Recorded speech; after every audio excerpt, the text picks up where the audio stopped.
Hari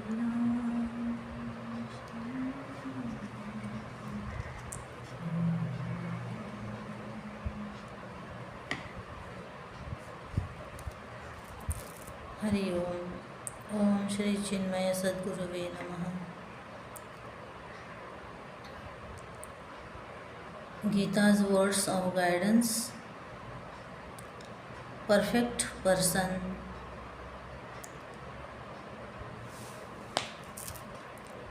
The very opening verse in this section is a brilliant summary of all that we should know of the mental condition of the perfect man of realization. The words used here can be understood fully only when we remember the significant fragrance of these words as they stand dancing among the hosts of other blossoms in the garden of the Upanishads. He is considered a man of wisdom who has completely cast away all desires from his mind.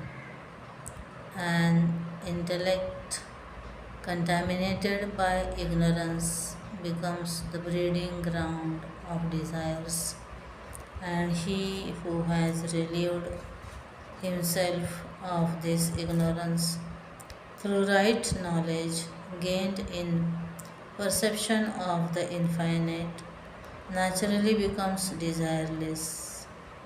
By explaining here the absence of the effect, the Lord is negating the existence of the cause. Where desires are not, their ignorance has ended, and knowledge has already come to shine forth. If this alone were the distinguishing factor of the man of steady wisdom, then any modern man would condemn the Hindu man of wisdom as a rank lunatic. A Hindu wise man would then become one who had not even the initiative to desire. Desire means a capacity of the mind to see ahead of itself a scheme or a pattern in which he who desires will probably be more happy. The wise man seems to lose even his capacity. This is a criticism that is generally heard from the materialists as he goes beyond his intellect and experiences the self. This verse cannot be condemned thus, since it adds in its second line that the perfect one is blissful in his own experience of the self. The perfect man is defined here not only as he who has no desires, but also as one who has positively come to enjoy the bliss of the self. When one is an infant, one has one's own playmates, and as one grows from childhood to boyhood, one leaves one's toys and runs after a new set of things again. As the boy grows to youthfulness, he loses his desire for the fancy things of his boyhood and craves for yet a newer set of things. Again, in old age, the same entity casts away all objects that were until then great joys to him and comes to demand a totally different set of objects. This is an observed phenomenon. As we grow, our demands also grow. With reference to the new scheme of things demanded, the old sets of ideas are cast away. In one's ignorance, when one conceives oneself as the ego, One has a burning desire for sense objects, a binding attachment with emotions, and a jealous preference for one's pet ideas. But when the ego is transcended, when ignorance, like a mist, has lifted itself, and when the finite ego stands face to face with the divine reality within, it melts away to become one with the infinite. In the self, the man of steady wisdom, self satisfied in the self, can no more entertain any desire or have any appetite for the paltry objects of the body or of the mind or of the intellect. He becomes the very source of all bliss. He whose mind is not shaken by adversity and who in prosperity does not hanker after pleasures, who is free from attachment, fear, and anger, is called a sage of steady wisdom. 2.56. Such a man is defined here by Vyasa as the man of steady wisdom, Sthita Prajna, and as the words come out from the mouth of Krishna, they gather the divine ring of an incontrovertible truth. 12.2. How does a perfect person relate to others? He is equal minded towards all. He is utterly impartial and has an understanding heart towards all.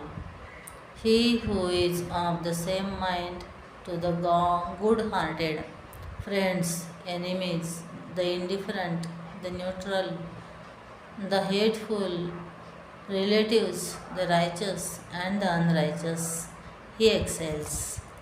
6.9. Such a man of excellence, says Krishna, regards all relationships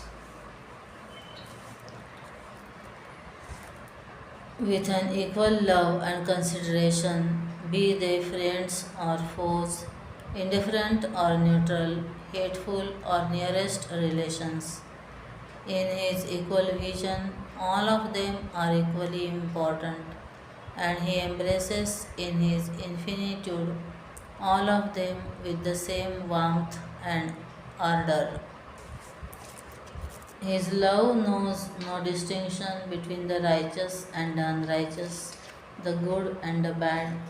To him, a sinner is but an ego living in its misunderstandings, since sin is only a mistake of the soul and not a positive blasphemy against itself.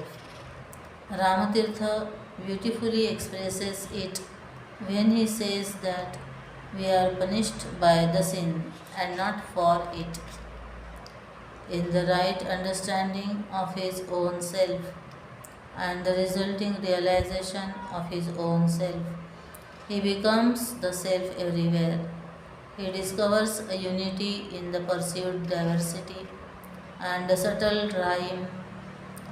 rhythm in the obvious discord in the world outside.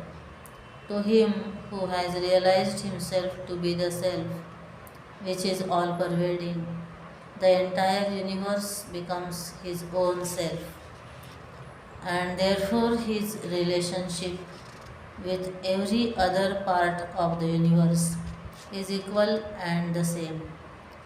Whether I get wounded in the hand or the leg, or the back or in the front, on the head or on the shoulder, it is the same to me, since I identify myself equally with my head, my torso, and my legs. 12.3. Where does the mind of a perfect person dwell? In God. He lives in constant awareness of the divine, ever content, steady in meditation, self. 12.4 is a man of 12.4 is a man of perfection influenced by the gunas or moods of the mind. No, established in the self, he is utterly free from the gunas though they appear in him. Light, activity, and delusion. When present, O Pandav, he hates not, nor longs for them when absent. 14.22 Equanimity is the essence of perfection, and a man of knowledge is ever in perfect balance. He craves for nothing, nor does he strive to acquire anything new. He have and not to have and not to have. Both are equal to him because he is beyond both, living a life of inward peace which is totally independent of all environments. Light, activity, and delusion. When present, he hates not. The three terms light, activity, and delusion are the effects of their respective causes. The predominance of sattva, of rajas, and tamas. The three gunas are indicated here by their effects. Their presence within him does not create in him either any special attachment nor any particular aversion.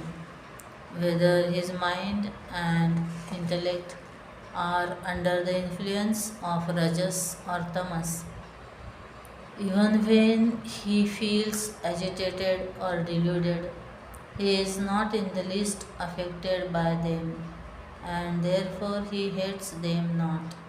It is only in the absence of self knowledge that one hates them.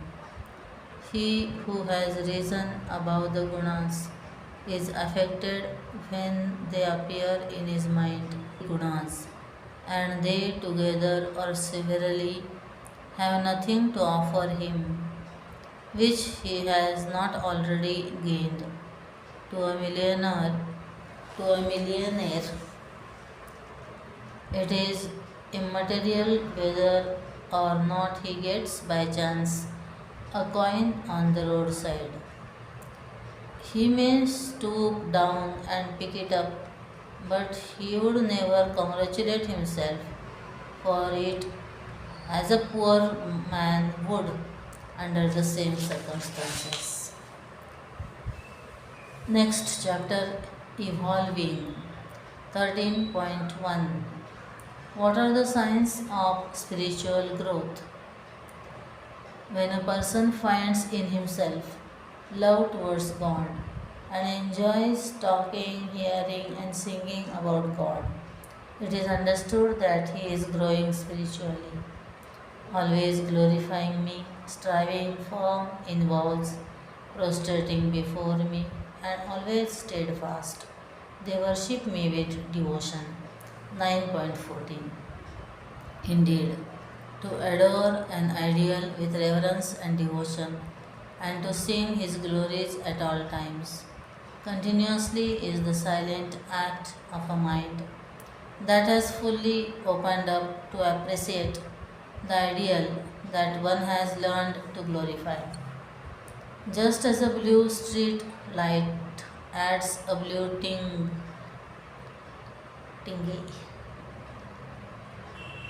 to the color of the clothes of all those who pass under it, irrespective of the actual color of their various clothes, so too, in the blaze of divine awareness, even criminal thoughts rising in that mind would gradually gather the golden hues of godly perfection. Just as mothballs kept in a wardrobe protect all the clothes kept therein and keep away all moths, so too the constant remembrance smarana of the divine nature of the self protects the human personality from the destructiveness of its inner negativities. Next chapter, Devolving. 14.1. What are the signs of spiritual fall? When a person is deluded with regard to his duty and when his conduct exhibits degraded values, he is fallen spiritually. The demonic know not what to do and what to refrain from. Neither purity nor right conduct nor truth is found in them.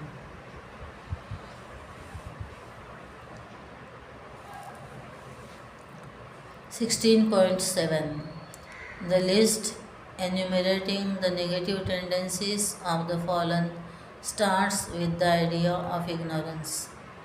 One who is incapable of deciding the actions to be pursued as well as those to be avoided by him has no harmony within. Therefore, there is no inner purity or outer cleanliness, shaucha, for such an individual. If the mind is indisciplined, there cannot be a decent and well regulated life, since outward behavior, achara, is nothing but an expression of the mind. Therefore, Krishna indicates that in them good conduct is conspicuous by its absence. He who is confused about action and inaction, who has no purity, cannot maintain truthfulness in his words. Through it all, if you read these terms very carefully in the spirit in which the divine charioteer has given them out, you will find in them a divine tenderness for such diabolically fallen people. There is no revengefulness for the sinner anywhere, not even hinted at in the entire length of the Gita. It is a logical conclusion that such a man must necessarily be untruthful in words, not because he is deliberately pursuing dishonesty, but because by temperament he is incapable of being honest. 14.2. What are the main causes of spiritual fall?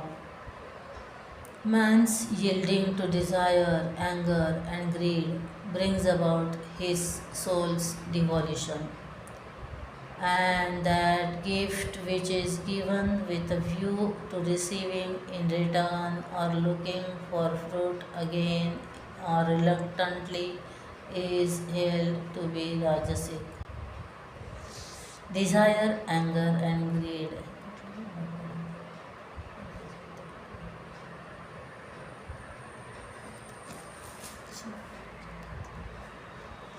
The main theme here is to call man away from a life of sense gratification into the ampler fields of desireless actions and egoless perfections.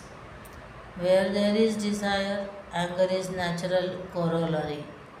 The constant flying of an individual's thoughts towards an object of gratification is called desire.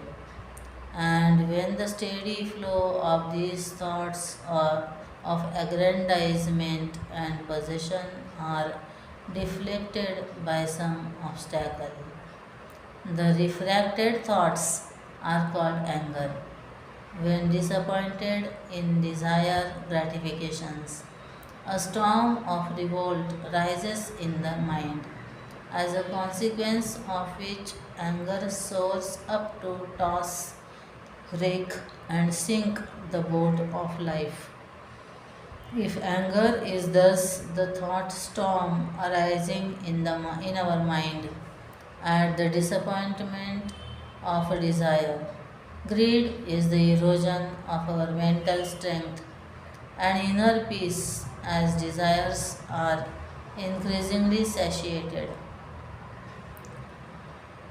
When a desire gets fulfilled, An insatiable thirst for more and more joy holds the individual, and this endless appetite ruins the mental strength and saps dry the personality vitality in the individual. Greed is a sense of dissatisfaction, constantly pursuing and poisoning the sense of satisfaction that we have already experienced. In an indisciplined man, there can be no satisfaction at any time. Even when his desires are satisfied, he is unhappy because his appetite for enjoyment is thereby sharpened and his hungers for more. If the desires are throttled, the disappointment brings into him anger and he suffers the consequent wretchedness.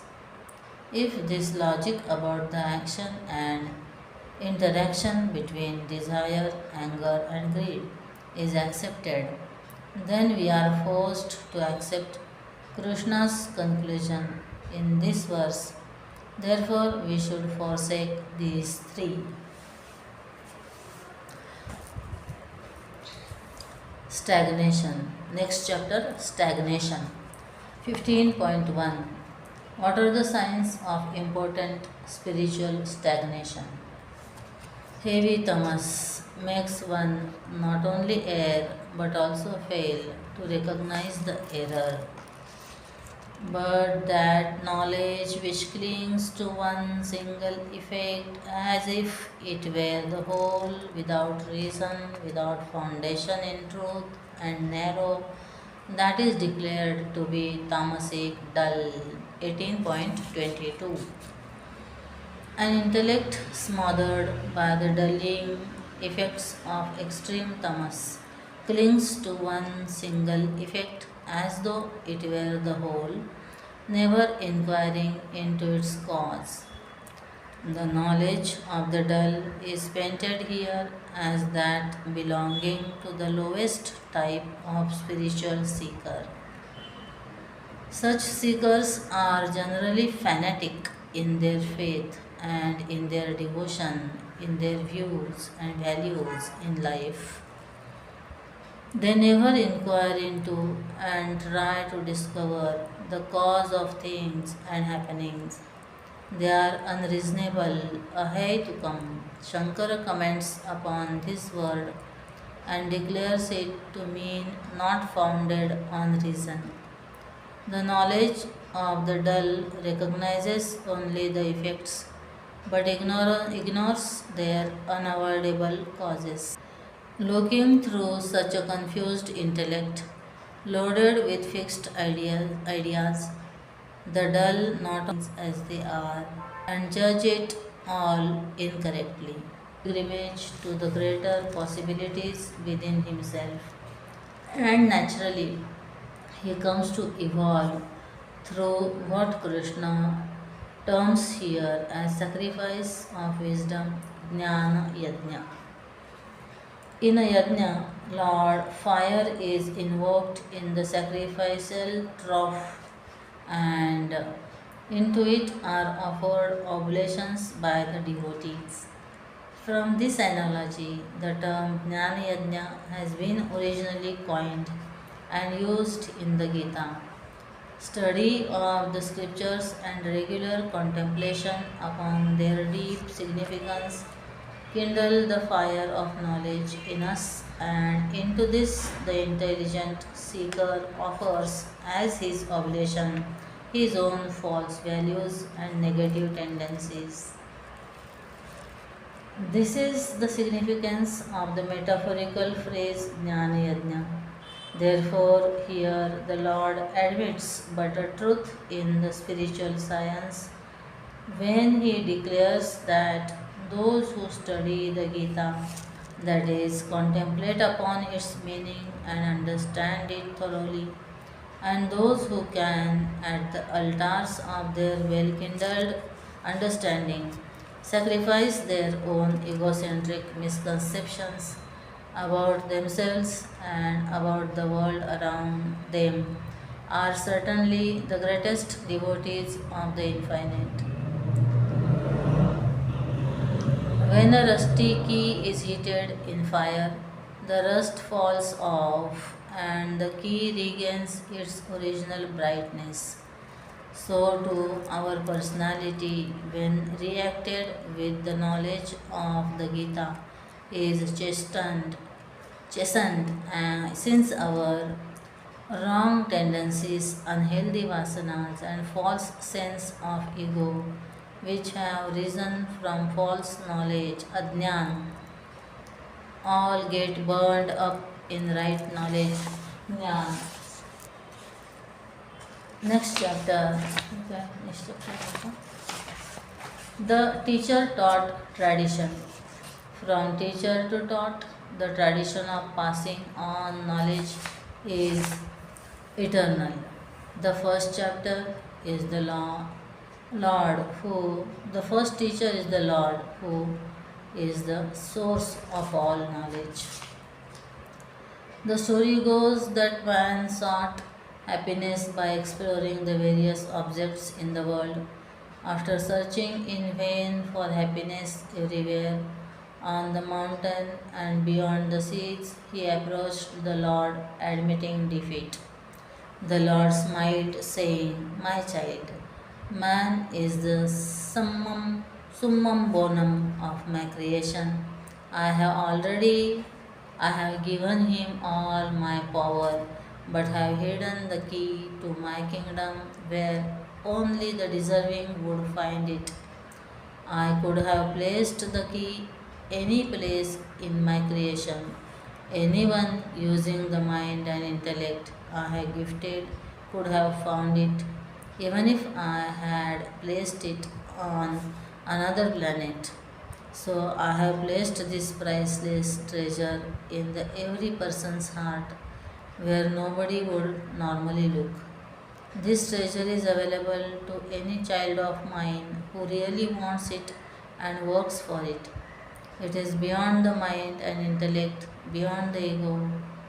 You may use your intellect to obtain knowledge of the world, but to realize the source of all things, you need to go beyond the intellect.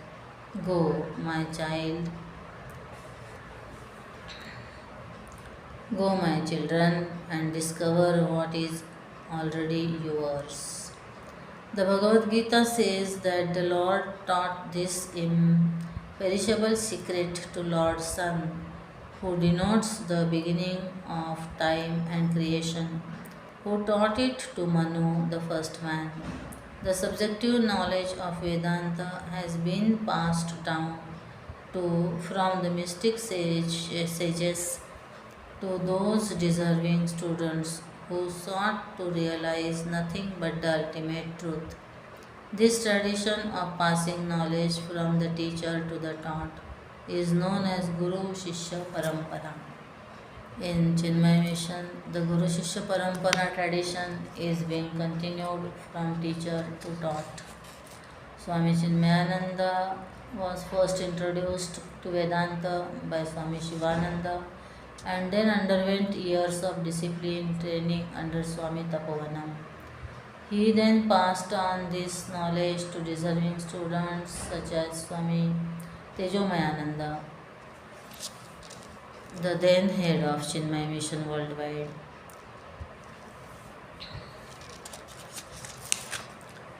Swami Tejomayananda in turn passed it on to many new students of his own. Vedanta and Chinmay Mission. Vedanta says that within you is the spring of all joy. This knowledge and the steps to realize it is the science of Vedanta, enshrined in the original spiritual texts of India. The abiding knowledge of Vedanta rests in the vision of the one reality, a vision that transcends race, class, creed, gender, and nationality. Vedanta is the one principle of truth encompassing all religions. Ignorance of your essentially happy nature is the cause of all dissatisfaction and unease. Through rational analysis, Vedanta lifts the veil of ignorance to reveal the source of all happiness and fulfillment yourself. The teachings of Vedanta are profound yet simple, completely personal yet universal, and above all relevant in today's world. Chinmay Mission teaches the ageless wisdom of Vedanta, the knowledge of the one reality, and provides the tools to realize that wisdom in one's own life. Each person's gain is manifold: personal growth, heightened efficiency, contentment, and living in peace and harmony.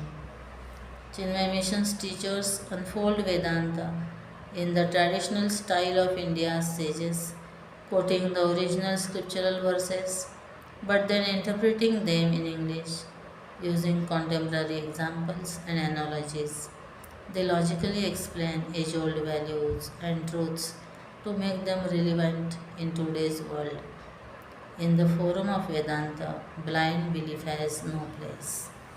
Hari Om, Shri Gurubhyo Namaha, Hari Om, Shri Chinmaya Sadgurave Namaha, Om Shri Sadgurunath Maharaj Ki Jai.